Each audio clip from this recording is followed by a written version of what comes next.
Olá pessoal, a paz do Senhor, aqui é o pastor Sérgio Barros. Estamos aqui nessa bela e maravilhosa São Pedro da Aldeia para gravar mais esse vídeo devocional para você. Fique com a gente e acompanhe a nossa mensagem até o final.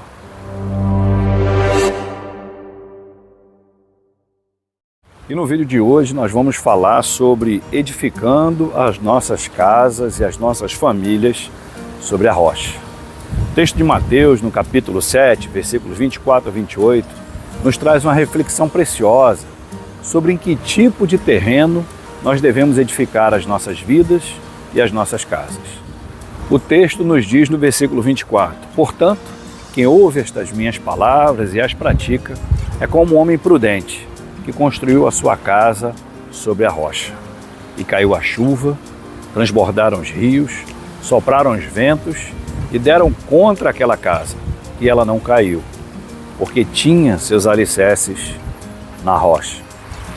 E no versículo 25 diz assim: mas quem ouve estas minhas palavras e não as pratica, é como um homem insensato, que construiu a sua casa sobre areia. Caiu a chuva, transbordaram os rios, sopraram os ventos e deram contra aquela casa, e ela caiu, e foi grande a sua queda, a sua ruína.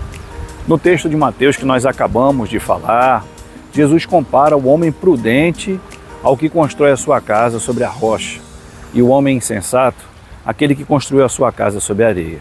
Ser prudente, segundo a Bíblia, é ouvir, obedecer e viver uma vida direcionada e guiada pelos ensinamentos e mandamentos do Senhor. Já a insensatez não é apenas a falta de bom senso, mas sim a recusa deliberada em crer e em obedecer ao Senhor, desprezando a sua sabedoria, a sabedoria que vem do alto. Em essência e objetivamente, o insensato é o oposto do homem sábio. Perceba que as intempéries da natureza, elas acometeram as duas casas, aquela que foi construída sobre a rocha e a que foi construída sobre a areia. Nenhuma delas foi poupada.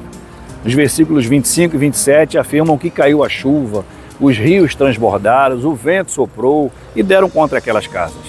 Uma não caiu porque tinham seus alicerces firmes. Já a outra tinha seus alicerces fincados em um solo arenoso e instável. E ela acabou desabando. E a Bíblia diz que foi grande a sua ruína.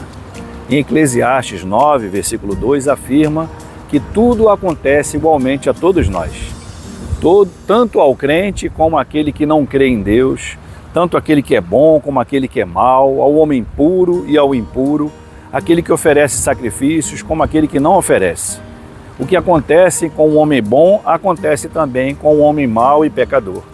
Todos nós estamos suscetíveis às mesmas coisas, mas a diferença está sobre as bases que nós temos edificado a nossa casa, a nossa família e a nossa fé. Para os construtores, com certeza sai mais barato e bem mais rápido construir uma casa sobre um terreno mais macio e menos rochoso.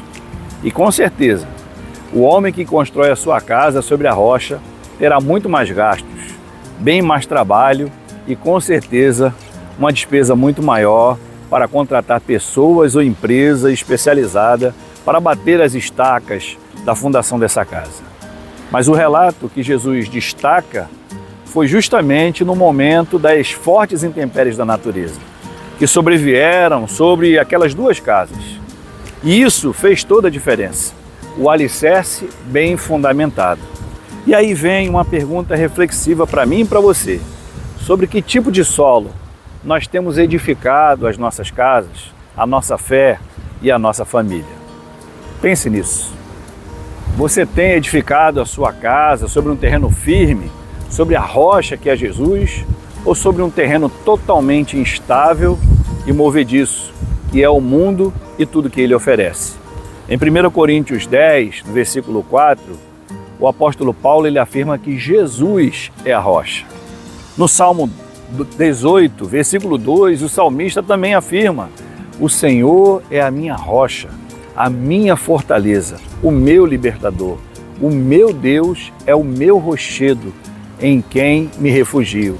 Ele é o escudo e o poder que me salva, a minha torre alta.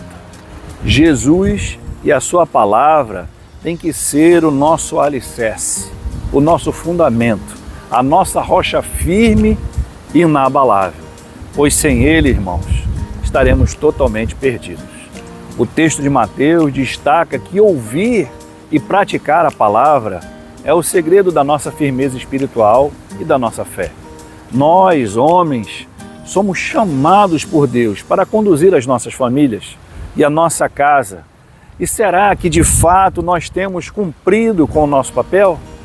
Josué 24:15, ele afirmou com todas as suas forças: eu e a minha casa serviremos ao Senhor.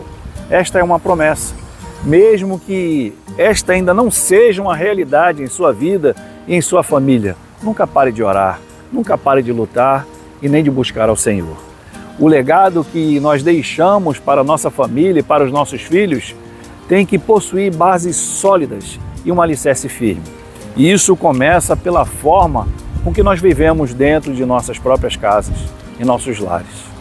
Pense nisso.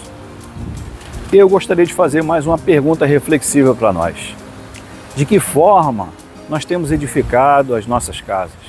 Sobre a rocha ou sobre a areia?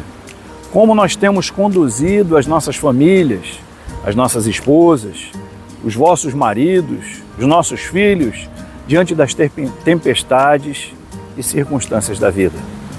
O que desafia mais você hoje, como líder espiritual de sua casa e de sua família, a conduzir a sua vida e a sua família sobre um fundamento firme? Que práticas podemos adotar para fortalecer a comunhão em nossos lares, em nossas casas e aumentar o amor uns com os outros? O que nós podemos fazer para começar a mudar a partir de hoje a nossa vida, para que a nossa casa seja de fato edificada sobre a rocha? Eu gostaria de te fazer um desafio, na verdade, de te propor um compromisso, não comigo, mas com Deus. Vamos fazer pelo menos um compromisso de mudança para assumir e pormos em prática com as nossas famílias nesses próximos dias. Seja fazer pelo menos uma refeição juntos, assentados em casa, ao redor da mesa com a sua família, orar, ter um tempo devocional juntos, pedir perdão, sair para passear, ir para a igreja. Analise você o que você julga importante em sua casa e em sua família para firmar esse compromisso. E me diz depois nos comentários o que aconteceu. E para terminar, 1 Coríntios 16, versículo 13 e 14 diz: vigiai e estai firmes na fé, portai-vos corajosamente e fortalecei-vos em amor.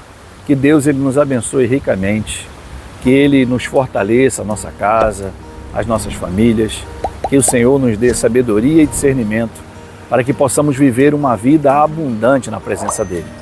E que a graça e que o amor do Senhor, Ele permeie nossos corações, para que através de nós possamos transformar as nossas vidas, as nossas casas, as nossas famílias e a Igreja do Senhor.